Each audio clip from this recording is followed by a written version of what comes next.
Greetings, folks. Eler here. This is the second half of our conversation with Lynn Wilkie, who is a World of Warships player and has had a number of his replays featured on the channel. I'll leave a link to the first half of the conversation with Lynn in the description below. In this part of the conversation, we talk about Lynn's preferences for battleships by tier. And yes, I realize that in the first half of the conversation, we had a battleship replay and talked fairly extensively about the Khabarovsk, and in this part of the conversation, we have a Khabarovsk replay featuring a discussion about battleships.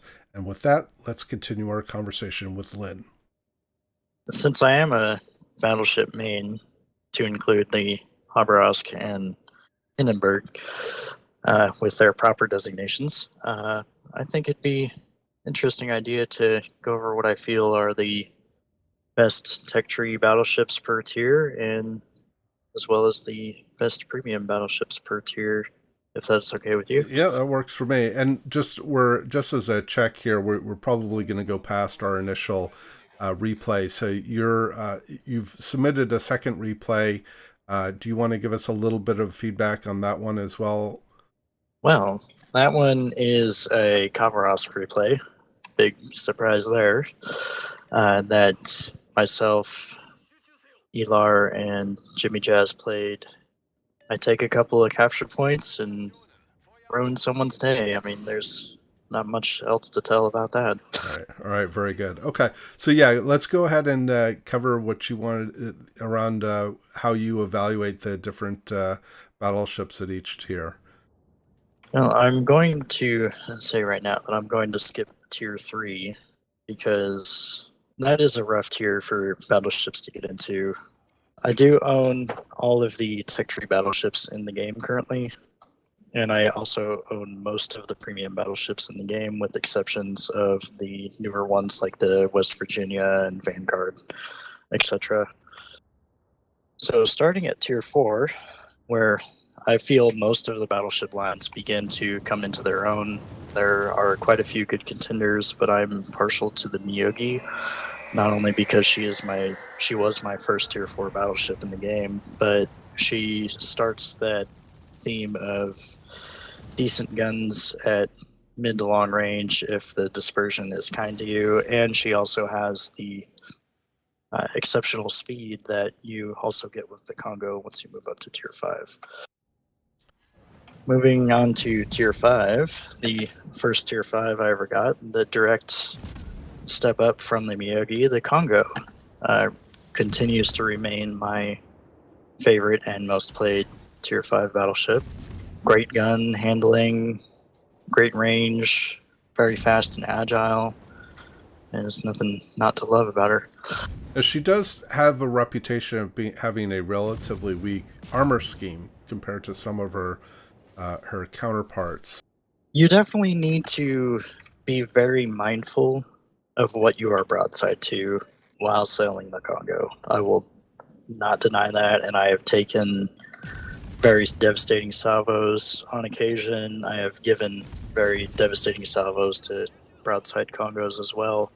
And that is a theme up the entire Imperial Japanese Navy line, that you have to be very mindful of who and what can shoot at you, especially if you make a turn to enter into or leave an engagement. Moving on to tier 6, we are going to continue the Imperial Japanese Navy theme with the Fuso. Another fantastic vessel, 12-gun broadside. It does suffer the same citadel weakness that the Congo has, and that is, as I said, continued all the way up the line to include the Yamato as an issue when turning broadside to most of her contemporaries. But she's still a fun ship, even with the number of CVs out recently. For the newer players who are grinding up that line, that Wargaming had seen the sense to remove the original stock hull from the Fuso and have the B hull be the new A hull, because the original Fuso Alpha hull was lacking, to put it mildly. I mean, she had a detection range longer than her gun range, which, when up tiered into a tier 8 game, was absolutely devastating to work through. Now, this is before we ran into before Wargaming implemented the model. Your detection didn't go beyond your gun range. Yeah, that definitely is still a hardship for some battleships, some more than others. Fuso is traditionally a battleship that is detected regardless of where it is on the map, Right. due to its quite high superstructure. Right. So am I going to guess that you're going to pick the Nagato for tier 7 as your favorite battleship at that tier? That is incorrect, good sir. Right. Just so the viewers know, this is not that was not a prepared question. My third most played ship in the entire game is the Gneisenau, and that is my unequivocal favorite tier 7 battleship. Prior to 8.0, she had the best AA at tier 7, and you've discussed this in another one of your videos. While she only has 6 rifles, when the stars align and the German dispersion is not so German, she can be devastating at any range. She is a very armored ship, has torpedoes, which are excellent for close quarters engagements, and she's fast. So the Gneisenau generally has a very mixed reputation in the community. A lot of people dislike it because it does suffer from the German dispersion issues. It has only 6 rifles. So what is the magic in the ship? Well, I feel for me, the magic of the Gneisenau really happens within 15 kilometers. I mean, if you're shooting at anything beyond that, your dispersion could get you a lucky hit, which usually amounts to an overpenetration. But once you start getting into the 15, 10, or even closer ranges, she really starts to shine. And her speed and armor helps her get into that, especially against ships like the Colorado and her other slower contemporaries. Most people associate German battleships, especially the upper tiers, with secondary builds, and obviously you've focused on the AA aspect, taking manual AA in lieu of manual secondaries. Do you still feel that way with the new under the CV rework? I will say, with the new rework, I have respect my commander to remove manual AA. But I still run basic fire training and advanced fire training, which I have always done, which does both boost your AA and your secondaries. So where did you put those 4 points that you took from manual AA? I believe I picked fire prevention back up. I see. After I removed manual AA. Okay, so that makes sense. So what was it about manual AA that said, okay, under the new gameplay, I don't need to have that or under the new CV rework, I don't need to have the manual AA anymore? Well, prior to the rework, manual AA, obviously everyone knows it buffs your larger caliber AA when you manually select an enemy squadron. And with the rework, you have lost the ability to manually select squadrons. I believe it primarily boosts your sector reinforcement, which I tend to not use. Moving on to tier 8, I'm guessing it's going to be somewhere between the Tirpitz or the Amagi, but you tell me. Well, the Tirpitz would be in the premium section. I actually have 2 favorites at tier 8, both the Amagi and the Bismarck, for obviously different reasons. The Amagi, like her lower tier contemporary, lower tier sisters, excels at that 15 to 20 click range, which I believe is the upper limit of her main battery range, in fact. And the Bismarck, like the Gneisenau, excels once you get in 15 clicks, then 10 clicks, and then your secondaries can start working. And your armor can really help you win some fights. Tier 9 is, I imagine there's going to be some controversy here because, the Izumo for a long time has sort of been the laughing stock of the Japanese battleship line, but she's recently received a couple of important buffs to improve her survivability and playability. So I don't know how you feel about her, but what's your thinking at Tier 9? Well, while I do love the Izumo and what they have done to buff her, she has definitely seen an increase in survivability and even gun power. Well, not power per se, but gun handling with the recent updates.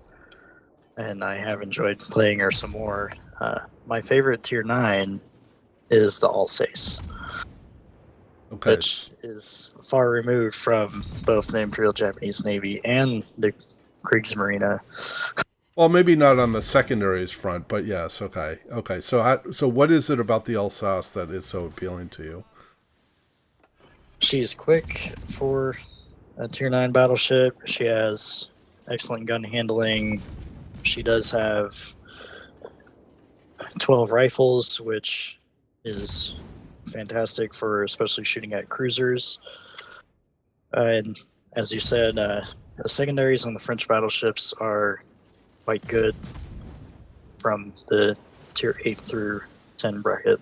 So maybe we should get to the mighty Yamato here, because I'm assuming that is going to be, well, since it is your most played ship.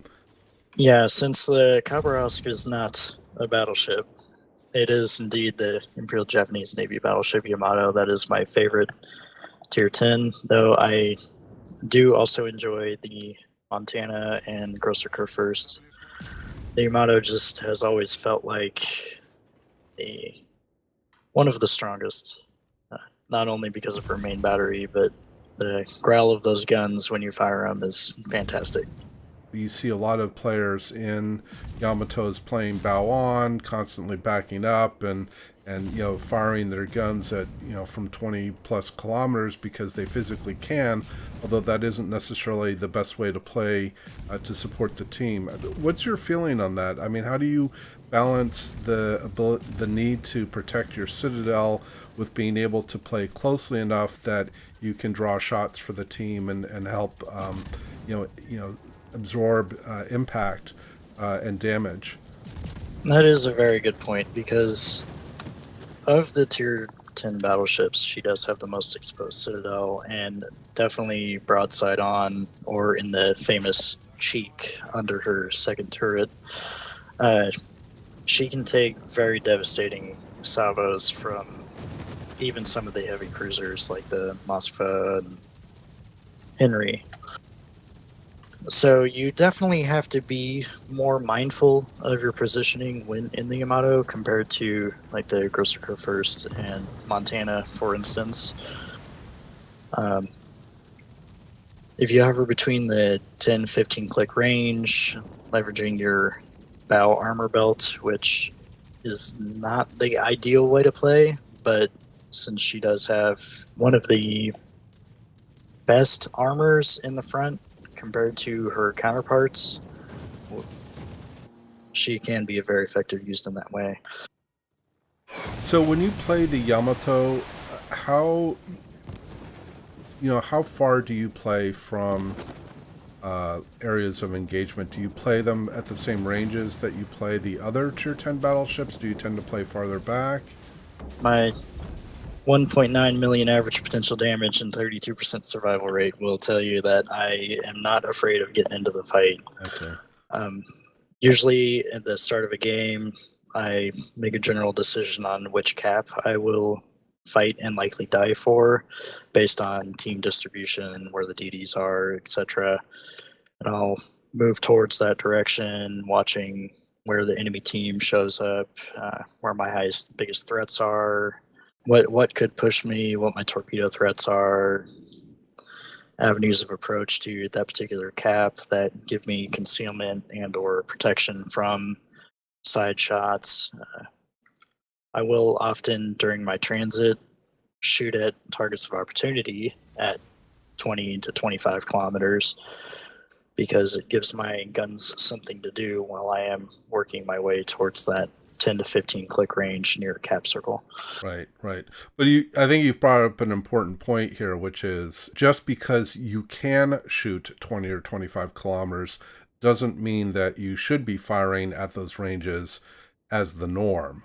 As a battleship player, and certainly this is my philosophy as well, is that when I go into battle, I kind of expect to go down. If I haven't used all or at least most of my repair parties, and if I have to sink as in an effort to draw the fire for the team and allow the destroyers and cruisers to kind of do their jobs, then I really, in some sense, I haven't fulfilled my role as a battleship player. We see way too many matches where the only surviving ships in a game are the battleships, and they often have, not always, but they often have substantial health remaining and substantial numbers of repair parties remaining, which is essentially lost opportunity for a team to absorb damage. I mean, is that kind of your view on this? Yeah, I completely agree with that viewpoint. And as a battleship, you have the most HP.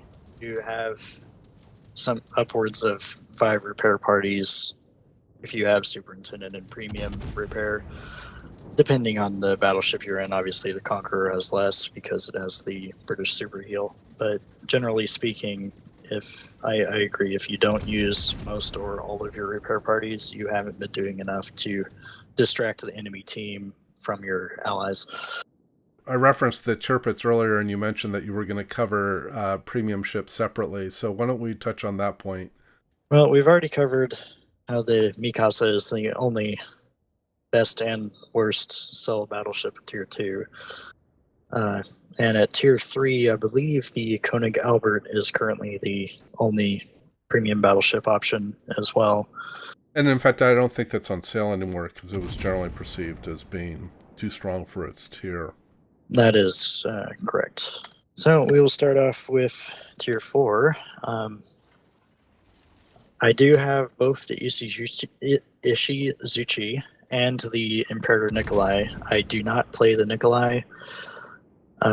Personal preference and the fact that she's also, like the Koenig Albert, considered very, very strong at her tier and has basically no counter. Other than maybe airplanes, which at this point the Tier 4 aircraft carriers are of limited capability, I think. Yeah, I mean, the Tier 4s only being able to drop 1 torpedo per strike limits operational freedom there. And, I mean, they can still stack damage over time with fires and such, which the Nikolai historically has. That is one way to deal with that beast of a ship. But your preference is the Ishizuchi. So what is it about her that is so compelling? Well, she takes everything that I love about the Congo, the speed and the agility, and adds an extra turret on it.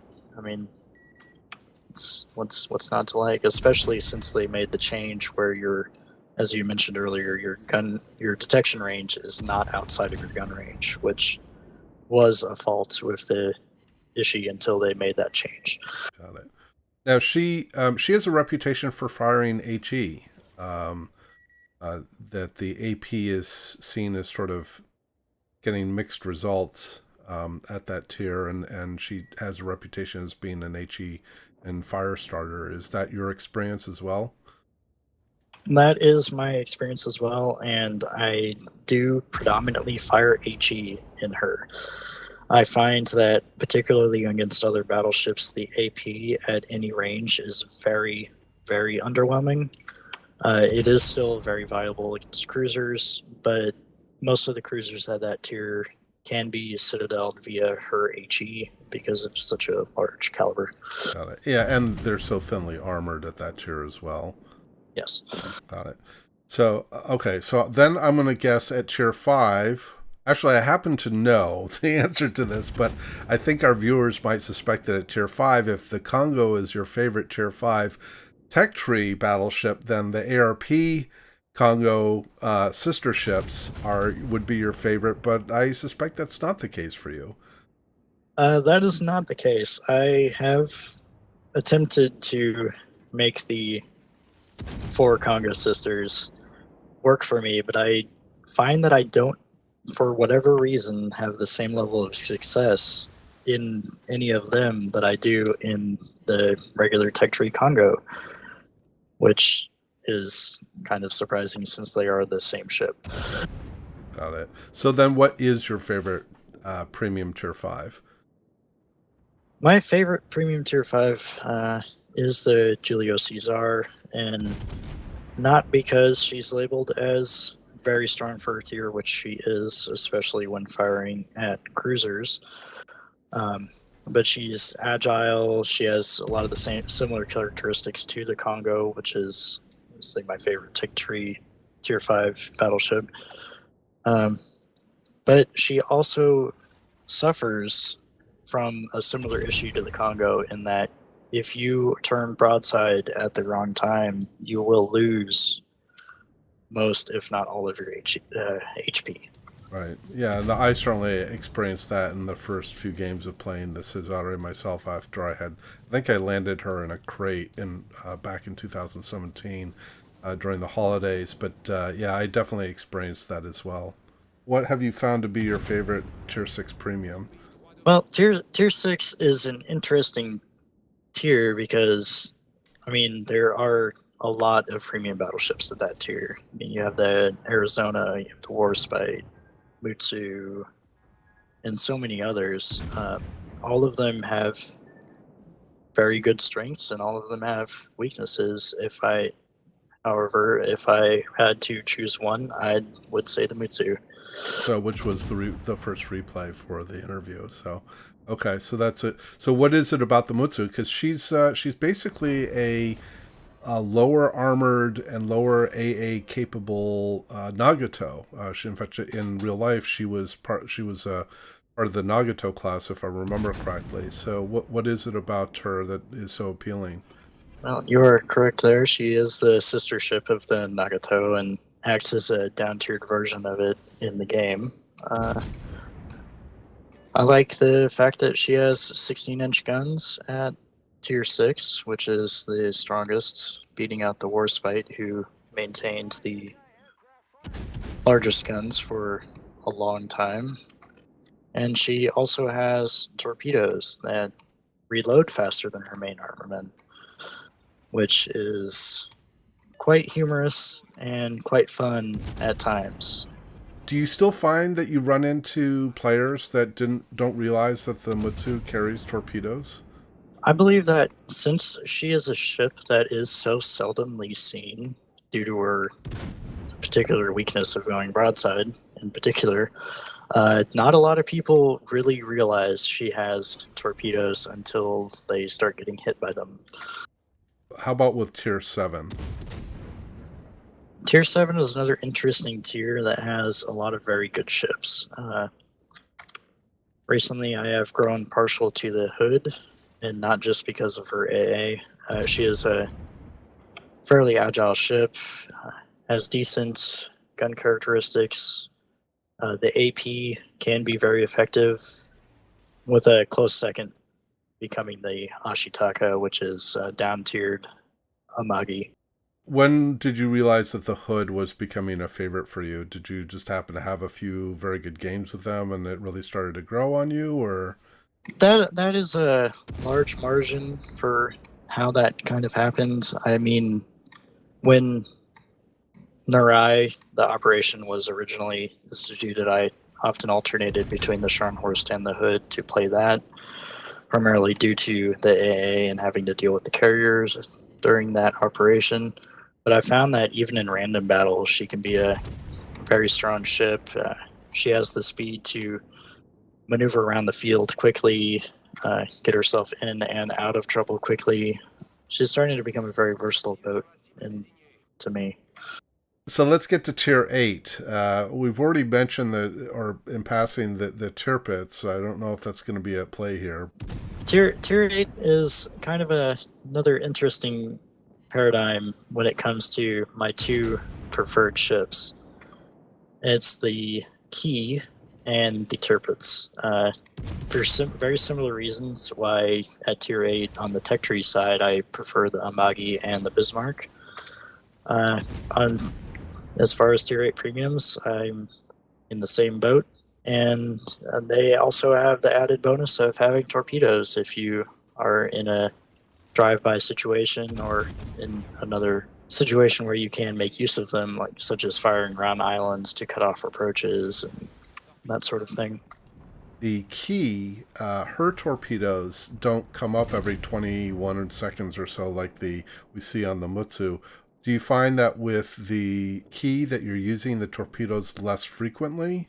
Well, unlike with the Mutsu, which I sometimes even fire the torpedoes for fun because they reload every 21 seconds, like you said, you definitely have to be more mindful of when and how you can use them on the Key.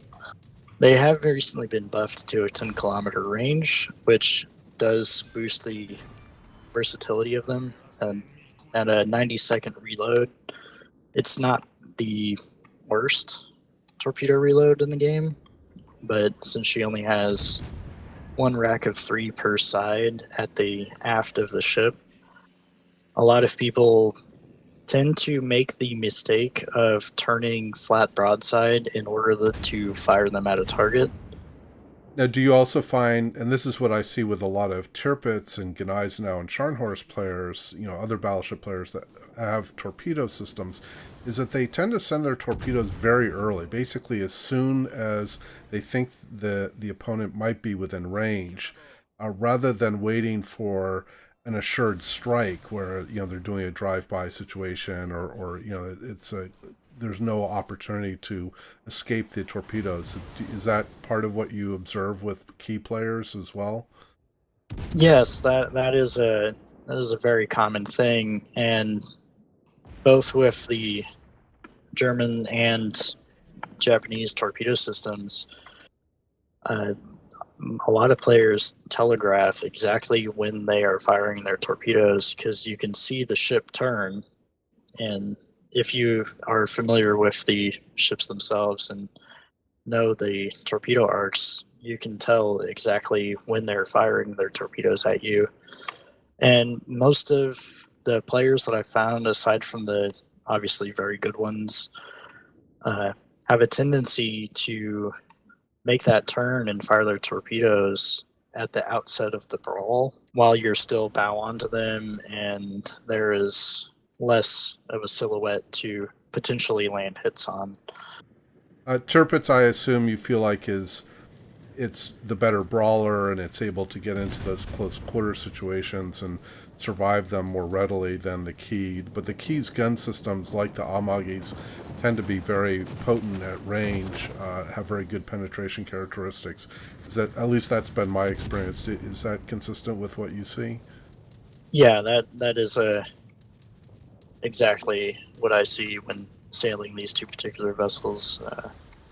Tirpitz definitely tankier at closer range, and the Key, like her other Imperial Japanese Navy counterparts, excels at that 15 to 20 click range. So, are you going to be playing the Key now more now that she has longer torpedo range, or? I have definitely played her since they made that adjustment, and the area denial opportunities, particularly around islands, most certainly present themselves more often with the increased range. Let's talk about Tier 9 premium battleships. Well, currently in the game, there are only a few Tier 9 premiums. For the same reasons I love the Yamato, I love the Musashi. The Musashi having the reputation of having much poorer AA and having worse dispersion or substantially worse dispersion. Do you find that you have to adjust your play style with the Musashi compared to what you do with the Yamato? Well, the AA definitely plays a factor, especially with a lot of carriers being in games I've found recently. So I haven't played her a whole lot in the past few months, but I have also not played the Missouri very often in the last few months, and that is a ship that is known to have very good AA at tier 9. As So, far as yeah, go ahead. Sorry. playstyle difference between the Yamato and Musashi, I've not noticed any need to change how I play them. I play both ships the same. Other than the AA aspect and knowing, what ships you might need to be within AA bubble to defend yourself. So, and then actually, in fact, the Yamato is supposed to get essentially a refit in the game to reflect her capabilities as of Operation Tengo before she was sunk. And I'm assuming part of that will be substantially better AA than she has right now. Is that your impression? This is actually the first time hearing about that update, and I am looking forward already to it coming to fruition. All right. Well, I for the viewers, we'll include a link. There was an announcement from Wargaming that they were going to, at a minimum, they were going to do some substantial modeling changes to reflect her actual configuration at the time of Operation Tengo, which was her final voyage. But I think it's been implied, and maybe this is a false assumption on my part, that her AA will be improved in conjunction with that, because I think the Yamato has had a reputation of having relatively, sort of mixed AA. Certainly, I mean, the Montana obviously has spectacular AA. The Republic generally has pretty good AA, has generally perceived as have very good AA as well. Khabarovsk first less so, but the Yamato I think has generally been perceived as having pretty mediocre AA for her tier. So maybe maybe she will see an improvement.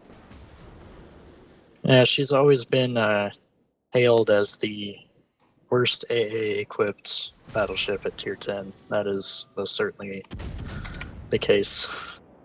All right, so let's get to tier 10 since we do have some tier 10. We have the Bourguignon Bourguignon at tier 10, but I don't know that we have any other premium tier 10s at this point. Yeah, I believe that is currently the only premium tier 10 battleship, and it's another one that I don't have, so I can't really voice any opinion one way or another on it. Got it. All right. Well, so by default, it's the best and the worst. All right. Very good. Okay. Just like the Mikasa at tier 2.